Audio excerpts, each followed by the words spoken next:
everybody, welcome to the Stock Car Spectacle. I'm Ian Jortson. I'm Mike Gamble.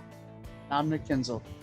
And guys, it was a wild weekend at Texas. It's rare to say that, but it was an exciting weekend at Texas Motor Speedway. But before we dig into all that, let's start off with our Diecast of the week. Nick, Slim Pickens, what'd you bring us? Let me just... All right. Going to Kansas this weekend, and 2019, Daniel Hemrick got his only Cup Series pole at the Kansas Speedway. So I'll bring out the number 8 car. Yep, very slim pickings. He sat on the pole at Kansas 2019, didn't lead a single lap. Good times. That was the most anticlimactic diecast of the week in the history of the show. No kidding. At least the Michael Waltrip ones were entertaining. This was like, all right, this was cool until we got to like turn 3, and then it was no longer cool anymore. Honestly, once they dropped the green, it was later, bro. Just sinking like a rock. Old Hem Dog. Yeah. All right, Mikey, what you got? All right, also slim pickings on my end, but last week I did get a little shipment of diecast I bought from last season. Ian, avert your eyes. You ain't going to like it very much, no. But I have the Chase Elliott Martinsville 2020 must-win raced version of the diecast right here. I don't know how well you're picking up on it, but it does got a lot of little race damage and stuff. It's actually a pretty cool-looking diecast up close and personal. All types of little debris and stuff all over the car here. Give you another side. Look, you can see some of the other. They had all like the little stuff on there. It actually looks really cool, man. Yeah, they always do a good job with those race versions. Yeah, you know, the only thing my original goal was to try to buy all of Ryan and Chase and Bubba's race wins, but Chase keeps winning in the Napa car over and over and over. So it's like, am I just going to keep buying the same car? So I think if it's not a Napa car win, I'll consider buying it. If it's a Napa car win from this point forward, it's probably just going to be like big wins. So like a Daytona 500, Crown Jewel events, championship races, something that's got like a little more meat, like a race I was at, maybe something like that. But it's the same, and it's just almost the same 9 scheme year in, year out. So it's not like it's all right, well, this one's a little different, this one's a little different. Nah, it's like it's almost essentially the same scheme. So I do like this one though, because I like the damage and everything that's on it. You knew Martinsville is going to have a lot of that, all the bumping and banging that goes on at the Ville. So this one maybe is the exception to the redundant Martinsville race win versions. Such a sad race. I have horrible memories about that race. In the arms of an angel, Kevin Harvick. Rest in peace, King. All right, guys, for my diecast of the week, we had Tony Stewart in the news last week. Actually, he started a NHRA drag team. So I figured I'd bring out my 2009 Tony Stewart Office Depot Old Spice car. Absolutely cool ass freaking paint scheme. This is a car tomorrow when they still had the wing on it, when the cars were flipping in the air week in and week out. So thought I had to bust out this bad boy. That thing is sweet, dude. I love that paint scheme. That is got a look to it right there. I actually found it at an antique shop, believe it or not. Sometimes it's the best places, man, you know. Exactly. All right, guys, so let's get into our Texas review. Trucks were off this weekend, but we had the Xfinity Series. Austin Cindric, AJ Allmendinger duking it out for stage 1, the championship contenders. Austin Cindric gets the win in stage 1.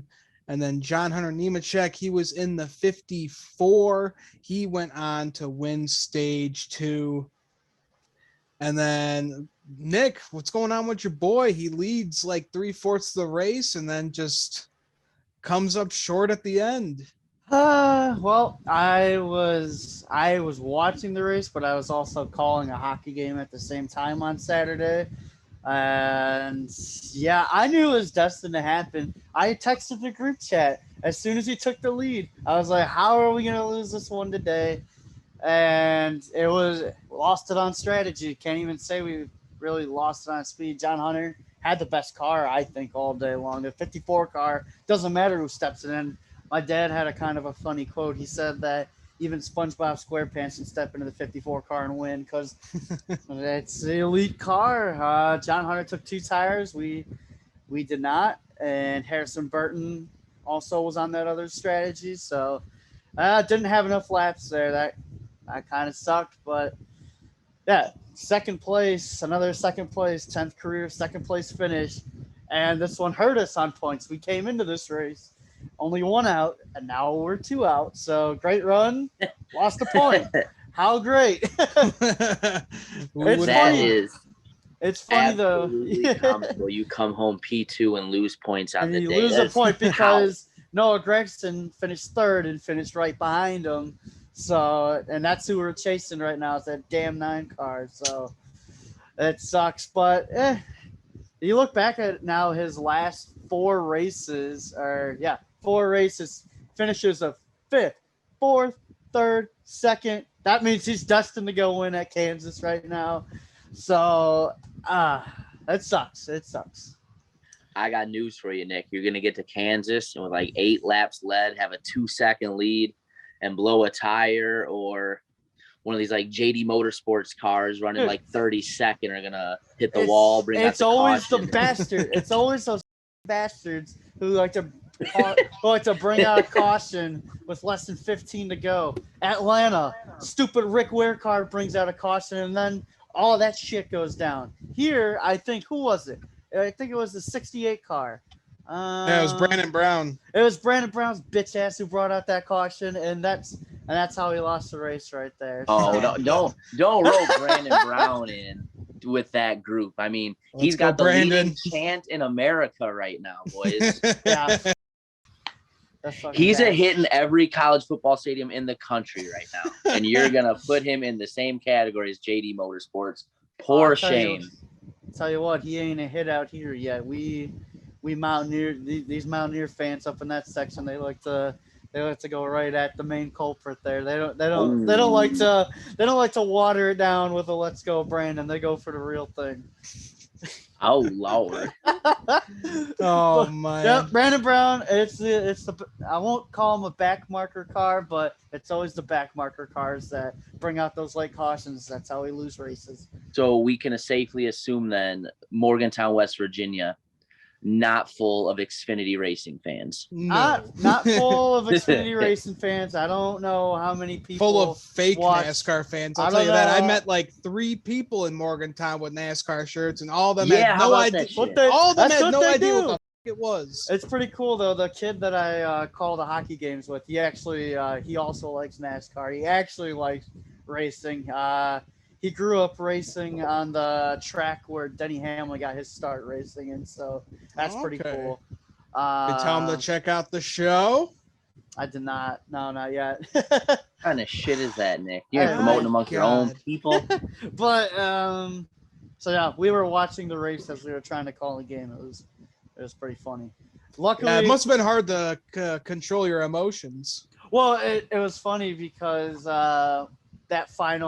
the final restart, it was intermission, so I got to watch the final 21 laps of the race, final 20 laps of the race, and I was like, "Here's where we're gonna lose it." And sure enough, we lost it. Otherwise, if you won the race, I would have been like, "See ya, I'm going to the bars."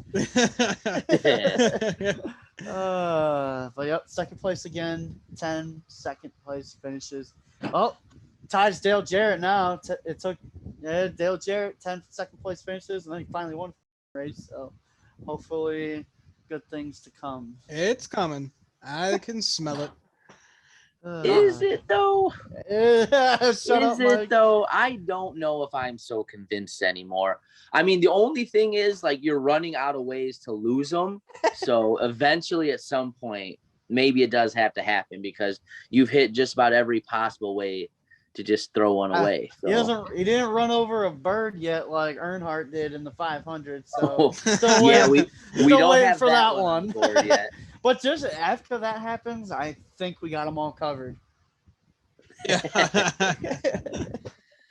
All right, guys, let's move on to the Cup Series race. And of course, Kyle Larson leads the field to green. And it looks like he just was shot out of a cannon at the start of that race, guys.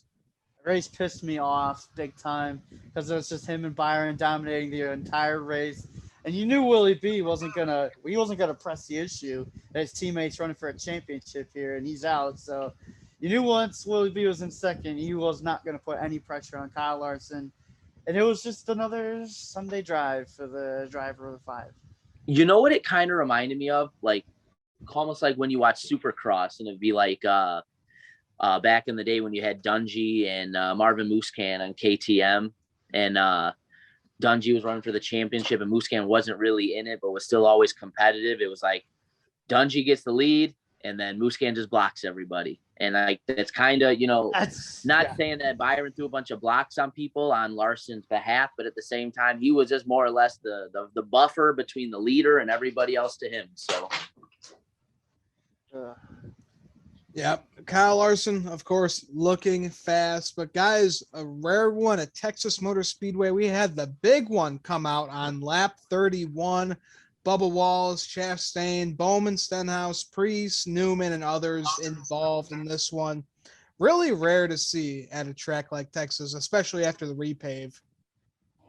Well, I mean, it was pretty early into a run, so you kind of did have the occurrence of just everybody kind of being bunched up, and it happening right in the middle of the track. So that kind of, that contributes to it. So, but yeah, other than that, most of the time you get to the mile and a half, especially after a couple laps, the field to be a little more strung out. You don't really see it that way, but, it helped a lot of people's strategy and it hurt a lot along the way too, but, added a very interesting wrinkle to, a race that up until about the 2/3 mark was more or less just, Kyle Larson and Slick Bill running away with it and everyone else trying to play the strategy game. Yeah, absolutely. And then, guys, it was the Kyle and Kyle show. Kyle Busch won stage 1. Kyle Larson won stage 2. And then we had a little bit of revenge here as Denny Hamlin takes Chase Briscoe up the track, puts him in the wall, and cuts down a tire. A little revenge from Indy, huh? What you got to say about that, Nick? I loved it. I think Briscoe drove him like an ass again. So Denny's running for a championship here. Chase Briscoe took the regular season championship away from Hamlin when he spun him at Indy when he wasn't even a legal car. So yeah, he had that one coming, and I love the beef that these two have on social media, especially post race. Yeah. So I don't know. I think it's a little silly. Denny Hamlin, you got a little more to be racing for than Chase Briscoe right now. I would argue maybe it's time to keep the eyes on the prize a little bit. It's hard to do that when the 14's driving up you. So, well, that may be true, but you know what? Then you push the shot back at him and stuff. Things kind of came around to the 11 a little later in this race, but what if he had cut a tire down there big time or something, and that's what cost you a race? And these are the things that make you no longer a championship contender. So, yeah. So, I mean, I don't know if it's the smartest play from the 11 to be fighting with guys that far out of the championship points. Ian, I see you licking your lips for other things to come later. So, yeah. Well, guys, it's just playoff implications throughout this race. Joey Logano's engine expires, taking him out of the race.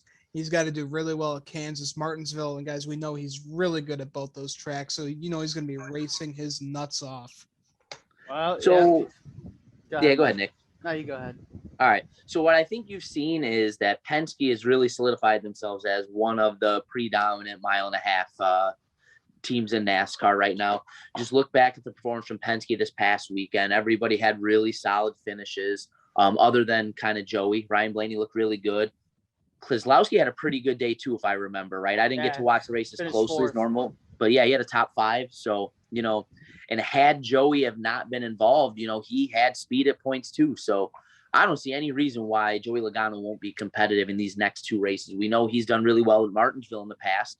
Not without controversy, as 22 always does, but yeah, I think they'll have every chance to rebound from this. Well, if there's 2 tracks that Joey Logano wants to see on the schedule right now and races that he's got to go pretty much win at to get into championship 4. It's these next 2 tracks, Kansas and Martinsville. Won Kansas last year because of the dirty air. I'm going to say that right now. That was the most frustrating race I've seen. But Harvick had the faster car. We all saw it. But Joey Logano, he won that race and went to the championship 4. Wait, no, he did not, because that race was in the round of 12 last year, right? Nope, no, it was in the round of 8 last year. It was in the round of 8. So yeah, so he won at Kansas championship 4. He won at Martinsville in 2018 to go to the championship 4. So yeah, these are 2 very good tracks for Logano. I expect him to run up front in both. Oh yeah. All right, guys, and then on the restart, we had Chris Buescher going Tokyo drifting throughout the apron there, and then Anthony Alfredo goes into the wall. Car starts on fire. He was able to get out, but man, what horrible luck for this guy. What a joke this guy is. I know that one wasn't really his fault, but God damn it, man. What a career. Just always finds him out there. It's like, what the dude ran like not even 10 Xfinity races, and he's like, oh yes, we're going cup racing, let's go. And it's been awful. Like, he was worse than John Hunter Nemechek was in that car last year, and John Hunter was in a handful of wrecks last year too. Oh man. But John Hunter also had a handful of halfway impressive runs along first the half way. When he wasn't wearing the fence out every once in a while, you'd have, all right, there we go. What a start. Okay. I remember to start this season last year, we were all talking about John Hunter, like, where the hell is this coming from? Because nobody really expected it. But no, yeah, Anthony Alfredo, holy crap. And now with the news of the charter deal not going through with 2311, Front Row's keeping that, so they could very well just keep Alfredo in that car again next year. So that, gross. Well, gross. Yeah, maybe. These things sometimes have a way of reworking themselves out. Who knows who, what, where, why, how that deal fell through. There is some speculation, but I don't know if I'd say that door's closed for good. Money talks, and you know what walks. So we'll see what happens. I still think they're going to end up giving one of these charters to somebody. I don't, with the cost and everything of that new next gen car, I don't know how a team like that, it's kind of still surviving sometimes. It's crazy to think about that. A Cup Series champion and Kurt Busch might not have a charter for next year, and they'll run that thing open. I really hope. I think they're going to get something worked out, whether it comes from Front Row, comes from Spire, or how Denny Hamlin's probably rooting hard that 51 car just continues to suck, because they can lose their charter because the 51 continues to run bad. So I think they're going to lock one down, but it's just a crazy thought to think about. No, I think they will. I think they're going to have the money, especially with Monster coming around with them. They got tons of money to spend, and they'll do anything to help Kurt out. Yeah, I think so. I think one way or another they find one. But let's just playing devil's advocate. Even if they don't, do you guys think it's the biggest deal? I mean, barring wrecks in qualifying and maybe, the Daytona 500, how many races would they really, get fielded out of as far as a full field, or just not have an opportunity to really qualify it? Cup, field sizes aren't usually pushing 40, except for maybe a handful of races during the year anyway. Right. So I don't think there's going to be that many opportunities where it would really hurt them as much as far as making the field. I know there's some other implications along the way, but as far as fielding the car into the race field every Sunday, there are really, in my opinion, probably not going to be that many opportunities for that to be a huge deal. Really, the only one is the 500. If he crashes has a shitty lap and crashes in the duel, that's the only way, because qualifying's coming back for every track next year pretty much. I think that's what's happening. That's what's been talked about, so they'll be fine. Yeah, and especially with a veteran like Kurt, I think they'll be just fine. Yeah, I tend to agree. Mm-hmm. And then a little karma for Denny Hamlin, 21 to go. Denny gets a flat and spins out, causing a caution to come out. A little bit more playoff implications with Martin Truex Jr. hitting the wall after contact with Daniel Suarez. Put putting himself into a hole right there. Puts a smile on my face. He tried. It wasn't the typical Truex interview I thought we were gonna get. I thought he was gonna go all out after the 99, like he has the he cars. contained himself. Like he did the cars in past, like, let's say when the 6 car was half a straightaway in front of him, he's like, oh, that damn 6 car's fucking me up. Like, he's half a straightaway ahead of you, bud. So. That's when the hatred for Truex started with Nick. That is absolutely when the hatred started. He hated Trevor May, man. And Trevor didn't do anything to him. Yeah. But even in this situation, I don't know if I can even argue that Daniel Suarez was at fault. Like, if you watch, Suarez held his line and, Truex came down trying to get everything he could and tried to get a little too much, and you see what happens, I think Suarez was well within his rights there to hold his line and not really concede anything. Just because he's not in the playoffs doesn't mean he's not racing for anything either. So I don't think he has to really give in a situation like that. It was later in the race too. It wasn't like it was like lap 44 of the race or something either. I mean, Suarez was running the white line. If he goes down any further, he's flipping the apron. He's going around for a spin and could cause a big pileup. So no, Suarez was not in the wrong there. That's just Truex coming down and pulling a Truex move right there. So played himself.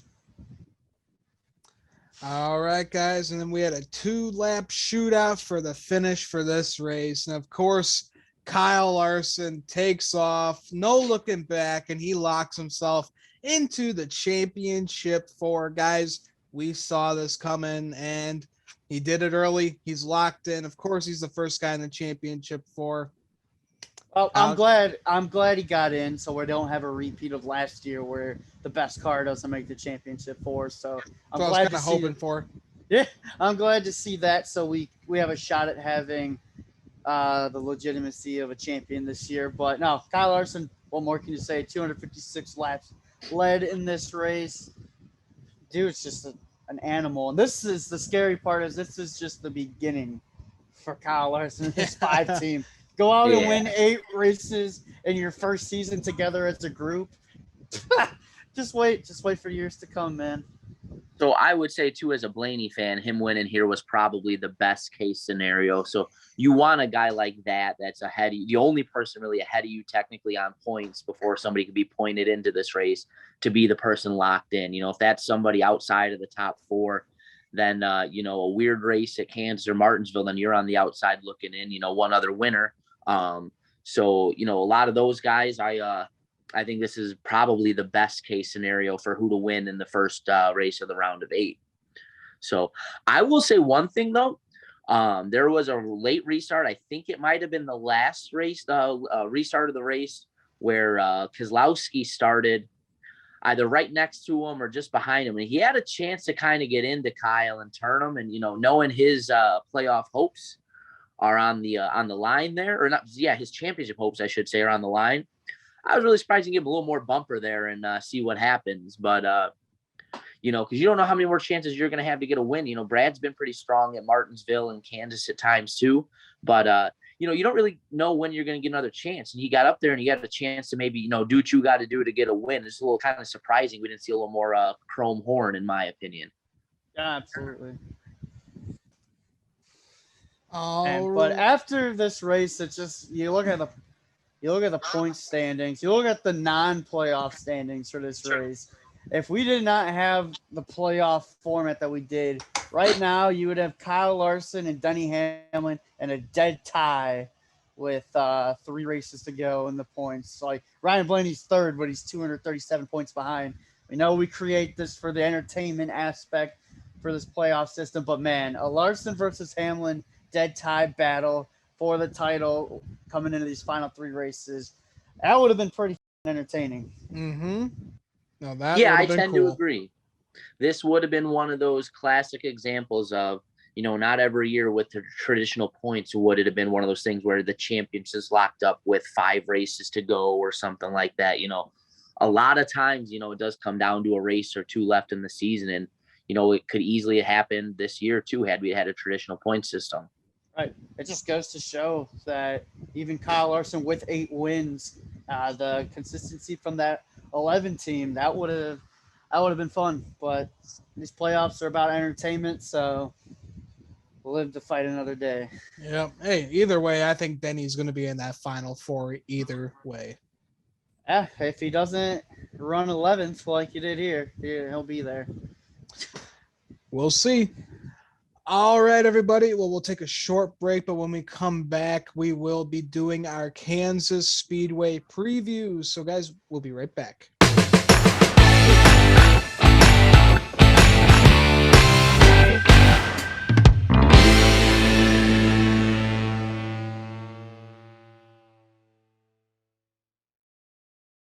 All right, everybody, welcome back to the Stock Car Spectacle. We will be previewing the Kansas Speedway races. We got Xfinity and Cup both running this weekend. Trucks are off. They'll be back at Martinsville next week on Saturday afternoon. But let's get into the Xfinity race. It's the Kansas Lottery 300. It's a 300-mile race. Stages 1 and 2 are 45 laps each, and the final stage is 110 for a total of 200 laps. JGR has the most wins for a team with 10 wins. Toyota holds the most wins for a manufacturer with 10 wins as well. And some notables in this, or the only notable in this race actually is Ty Gibbs. He'll be in the 54 car for Joe Gibbs Racing. So, guys, who is your pick to win? Mike, who you got for Xfinity? You just named him, man. I'm thinking we're going to see that 54 car go to victory lane with Ty Gibbs. Been a little while here now. I think he's about due to get another one. Usually runs pretty well. He's been pretty impressive at times in the mile and a half as well. So I think Ty Gibbs, a non-playoff driver, gets the dub. I like it. All right, Nick, who you got? I'm staying in the Gibbs camp, and I honestly hate myself for making this selection, but I just feel like it's bound to happen. I'm going with the 19 car of Brandon Jones. He's going to be the shocker pick to make the championship four. Dude surprisingly has 2 wins at this racetrack. He won here last year, and he won here in 2019. He just likes Kansas for whatever reason, and he's got this crazy quota. He gets usually 1 win a year, and it's a luck win. So I think, don't say that, because he's won at Kansas twice and he's won at Phoenix twice. Get himself in and win the champ, dude. Oh, Brandon Jones wins the championship. I would lose it. We would come on the post-championship weekend show and be like, so the Xfinity series, we don't want to talk about it. Oh, dude, that would be so gross. But That'd be the I hate ever. myself for making the pick, but he's due for a crazy luck win here, and I think it's gonna happen at Kansas. He's gonna win 3 races at this racetrack in the last 3 years, and Brandon Jones is gonna break mine and Ian's heart when he takes a championship 4 spot, and we're sitting like 25 points out. So, Oh, God. setting us up for a must-win situation at Martinsville, where we beat You guys the will doors be off. fist fighting When in we the beat the stand. doors out of each other. Oh, Yeah, right. God. No, Brandon. Hemrick Gregson Part 2. Oh, dude, I hope. But And then no, we're yeah. gonna beat the shit out of each other. We're gonna be drunk and we're gonna be beating the shit out of each Yeah. other.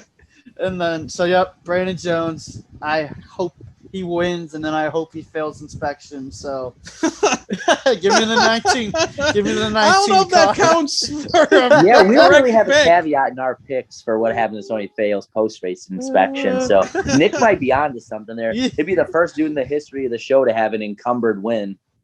Let's do it. Give me the 19. Oh shit.